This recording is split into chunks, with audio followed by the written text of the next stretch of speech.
Assalamualaikum warahmatullahi wabarakatuh. Salam Pramuka. Halo, selamat siang kakak-kakak. Kami dari Reka 7 dengan nama Reka Tuanku Imam Bonjol yang terdiri dari Kak Imam Nur Hafidz, Kak Indah Suci Mulyati, Kak Ami Susialawati, Kak Intan Nur Oktavianti, Kak Ade Nadia, dan Kak Alfi Mulyani akan menjelaskan dan menceritakan ke kakak-kakak tentang sejarah pramuka di Indonesia. Sangat menarik bukan? Yuk kita simak dan dengarkan baik-baik video ini. Selamat menonton. Awal organisasi pramuka di Indonesia ditandai dengan munculnya cabang milik Belanda dengan nama Netherlands Pathfinder Organisatie atau NPO pada tahun 1912 yang kemudian berubah nama menjadi Netherlands Indischese Pathfinder Vereniging atau NIVV pada tahun 1916. Nah, di tahun yang sama, Mangkunegara Ketujuh juga membentuk organisasi kepanduan pertama di Indonesia dengan nama Javanese Pathfinder Organisatie atau JPO.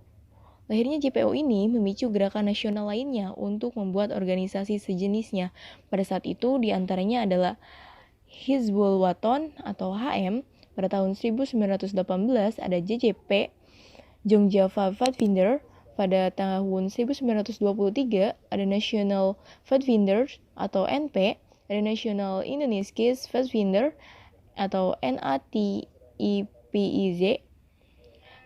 ada Pandu Pemuda Sumatera atau PPJ, dan ada penyatuan organisasi Pandu yang diawali dengan lahirnya INPO atau Indonesia Pathfinder Organisatie pada tahun 1926 sebagai pelebur dua organisasi kepanduan yaitu National Pathfinder Organisatie atau NPO dan Jong Indonesia Pathfinder Organisatie atau JIPO. Melihat semakin banyaknya organisasi pramuka milik Indonesia, Belanda melarang organisasi kepramukaan di luar milik Belanda menggunakan istilah Pathfinder. Oleh karena itu, Kiai Haji Agus Salim memperkenalkan istilah pandu atau kepanduan untuk organisasi kepramukaan milik Indonesia. Pada tanggal 23 Mei 1928 muncullah PAPI, yaitu Persaudaraan Antar Pandu Indonesia, yang anggotanya terdiri dari INPO, SIAP, NATIPIZ, dan PPS. Setelah kemerdekaan, lahirlah kepanduan yang bersifat nasional, yaitu Pandu Rakyat Indonesia pada tanggal 28 Desember 1945.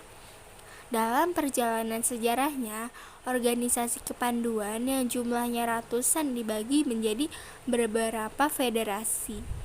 Menyadari adanya kelemahan dari beberapa federasi tersebut, maka dibentuklah Perkindo, yaitu Persatuan Kepanduan Indonesia. Namun juga terkendala karena kurangnya kekompakan antara anggota yang tergabung di dalamnya. Pada 1960, pemerintah dan MPRS berupaya untuk membenahi organisasi kepramukaan di Indonesia.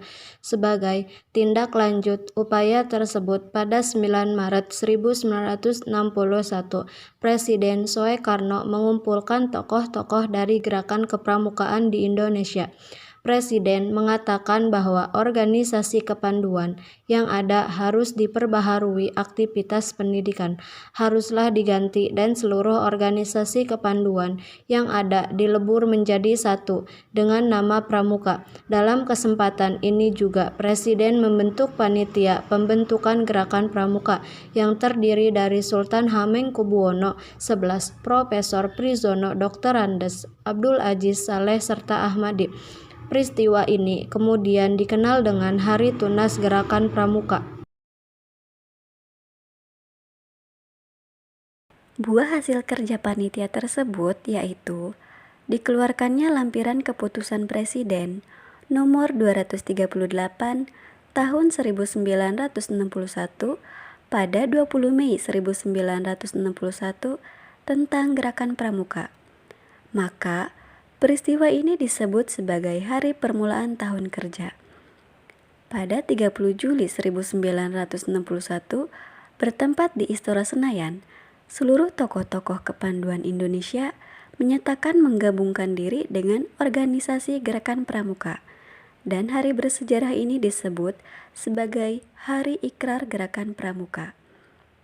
Pada 14 Agustus 1961 dilakukan Mapinas, Majelis Pimpinan Nasional, yang diketuai oleh Presiden Soekarno, Wakil Ketua 1 Sultan Hamengkubuwono IX, dan Wakil Ketua 2 Brigjen TNI Dr. A. Aji Saleh, ditandai dengan penyerahan panji-panji pramuka oleh Presiden Soekarno kepada tokoh-tokoh pramuka yang dihadiri oleh ribuan anggota pramuka untuk memperkenalkan gerakan pramuka kepada masyarakat. Maka peristiwa ini dikenal sebagai Hari Lahir Pramuka yang sampai saat ini masih diperingati. Itulah penjelasan dari reka kami tentang sejarah kepramukaan di Indonesia. Kami harap video tadi mampu menambah wawasan kakak-kakak mengenai kepramukaan. Sekian dari kami, stay safety and stay healthy untuk kakak semua. Assalamualaikum warahmatullahi wabarakatuh. Salam Pramuka.